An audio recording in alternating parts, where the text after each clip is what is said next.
Star keeper एलोरिया और रोशनी का सफ़र। बहुत दूर, ज़मीन और आसमान से काफ़ी ऊपर, सितारों के बीच एक जादू भरा शहर था जिसका नाम लुनेरिया था। ये शहर हवा में तैरता रहता था, नीचे कुछ नज़र नहीं आता था, सिर्फ बादल और रोशनी। लुनेरिया के महल शीशे और क्रिस्टल से बने हुए थे, जिन पर चांद की रोशनी पड़ती तो वो और भी ज़्यादा चमक उठते। रात के वक्त पूरा शहर किसी ख्वाब जैसा लगता था। इसी शहर में रहती थी एलोरिया। एलोरिया बहुत ही खूबसूरत थी।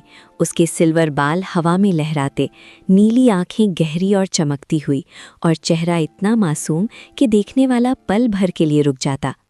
मगर एलोरिया सिर्फ खूबसूरती का नाम नहीं थी, वो स्टार कीपर थी। उसका काम था सितारों की हिफाजत करना। हर शाम जब आसमान धीरे धीरे अंधेरा होता, एलोरिया अपना हल्का सा चमकता लिबास पहनती और लुनेरिया के सबसे बुलंद टावर पर चली जाती। वहाँ से वो सितारों को रोशन करती ताकि नीचे वाली दुनियाओं में लोग रात के अंधेरों से ना डरें। लेकिन एक रात सब कुछ बदल गया। जब एलोरिया ने आसमान की तरफ देखा, उसका दिल जोर से धड़क उठा। एक सितारा गायब था। ना वो टूटा था ना बुझा था, वो जैसे कभी था ही नहीं। आसमान में पहली दफ़ा खाली जगह नजर आ रही थी। एलोरिया घबराकर लुनेरिया की सेलेस्टियल लाइब्रेरी पहुंची। ये लाइब्रेरी हवा में तैरती हुई एक अजीम जगह थी, जहां पुराने राज, कदीम किताबें और कॉस्मिक नक्शे मौजूद थे। वहां उसने एक पुरानी पेशगोई पढ़ी। जब रोशनी चुरा ली जाए तो सिर्फ साफ दिल और सच्चे इरादे वाली रूह ही उसे वापस ला सकती है। एलोरिया समझ चुकी थी, ये जिम्मेदारी उसी की है। उसने मून काउंसिल से इजाज़त ली और अपनी स्टार विंग तैयार की, एक खूबसूरत 3D फ्लाइंग शिप जो मून स्टोन और एनर्जी से बनी हुई थी। शिप के इंजन्स हल्की रोशनी के साथ गूंज उठे और फिर एलोरिया ने सफ़र शुरू किया। वो रंग बिरंगे नेब्यूला से गुजरी, कॉस्मिक तूफानों का सामना किया और अंधेरे बादलों के दरमियान ऐसी जगह पहुंची जहां कोई सितारा नहीं चमकता था।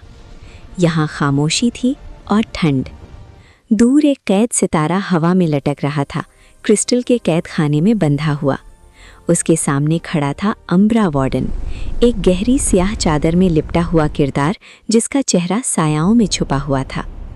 अम्ब्रा ने भरपूर आवाज़ में कहा, तुम यहाँ क्यों आई हो स्टार कीपर? एलोरिया ने हिम्मत के साथ जवाब दिया, मैं रोशनी वापस लेने आई हूँ, ये सितारा सबका है। उम्ब्रा हंस पड़ा, रोशनी सिर्फ खुशी लाती है, अंधेरे को कौन समझेगा? एलोरिया ने धीरे से कहा, जहाँ रोशनी होती है वहाँ उम्मीद होती है। उसके अल्फाज सुनकर सितारा जोर से चमक उठा, जैसे वो जिंदा हो। अम्ब्रा वार्डन की आंखों में पहली दफ़ा दर्द नजर आया। उसने बताया कि कभी ये दुनिया भी रोशन थी, मगर जब उसका अपना सितारा चला गया, सब कुछ अंधेरे में डूब गया। एलोरिया ने अपना हाथ आगे बढ़ाया, चलो हम मिलकर रोशनी वापस लाते हैं। उम्ब्रा ने धीरे धीरे कैद खोली। जैसे ही सितारा आज़ाद हुआ, पूरी दुनिया रोशनी से भर गई। अंधेरा पिघलने लगा, आसमान रंग बदलने लगा और हवा गर्म महसूस होने लगी। एलोरिया सितारा वापस लुनेरिया ले आई और उसे आसमान में उसकी जगह पर रख दिया। उस रात आसमान पहले से ज़्यादा चमक रहा था और अम्ब्रा वार्डन अब अंधेरों का निगहबान नहीं, बल्कि रोशनी का हिफाजत करने वाला बन चुका था। तब से कहा जाता है, जब भी रात का आसमान बहुत खूबसूरत लगता है, समझ लो स्टार कीपर एलोरिया अपना सफ़र अभी भी जारी रखे हुए हैं। Hello and welcome to my magical world. Please subscribe to my channel for more enchanting adventures.